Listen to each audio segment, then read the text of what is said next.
essay. Start that again. Lester Bangs' essay, I Saw God and or Tangerine Dream, a review of one of their gigs at the Laserium in New York in 1977. Village Voice. I saw God and or Tangerine Dream. I decided it would be a real fun idea to get fucked up on drugs and go see Tangerine Dream with Laserium. So I drank 2 bottles of cough syrup and subwayed up to the Avery Fisher Hall for a night I'll never forget. One thing emerging from the subways into this slick aesthetes Elysium is like crawling out of a ditch into Jackie Onassis's Iris, a mind-expanding experience in itself. A woman told me there that the management had quite soured on rock clientele, and it was easy to see why.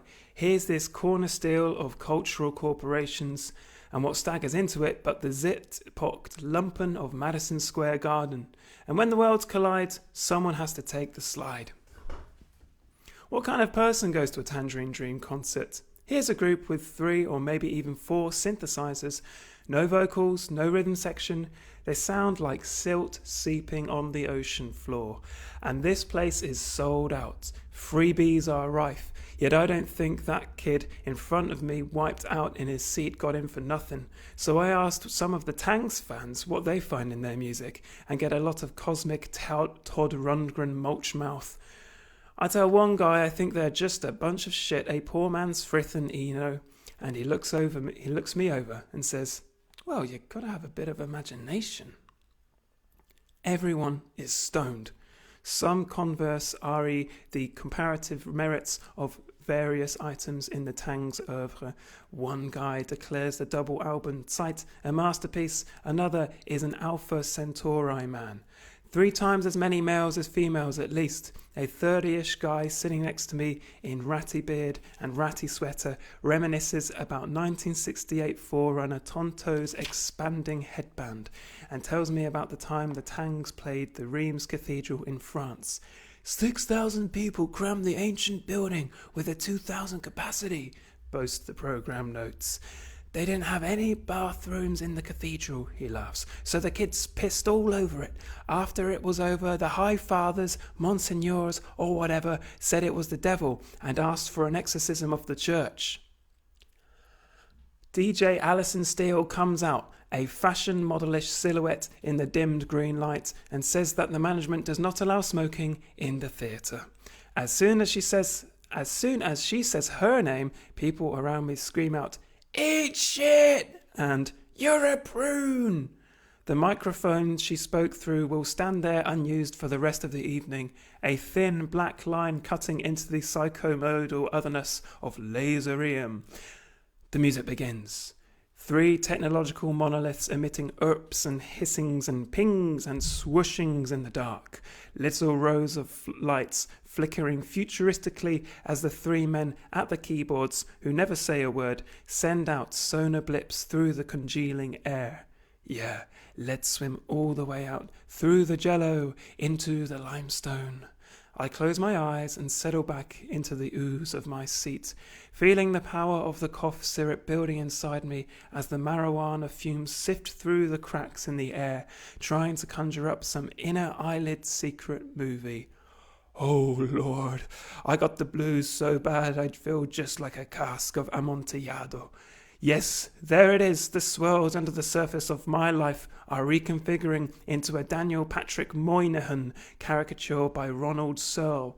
He dissolves like a spectre on a window shade, and it is replaced by neon tubing writhing slowly into lines and forms until I think it is going to spell out a word, but no, it doesn't quite make it. God damn it, I guess I'll have to try harder. On the other hand, maybe no news is good news. I open my eyes again.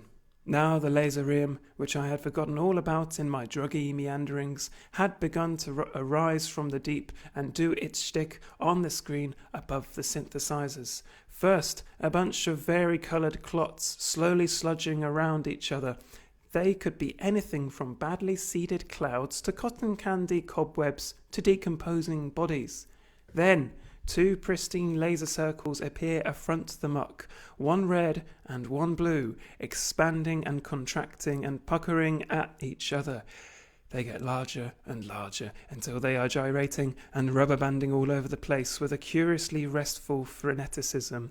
The synthesizers whisper to them as they bounce. The music goes on for a long time, seems to ebb rather than end. Intermission.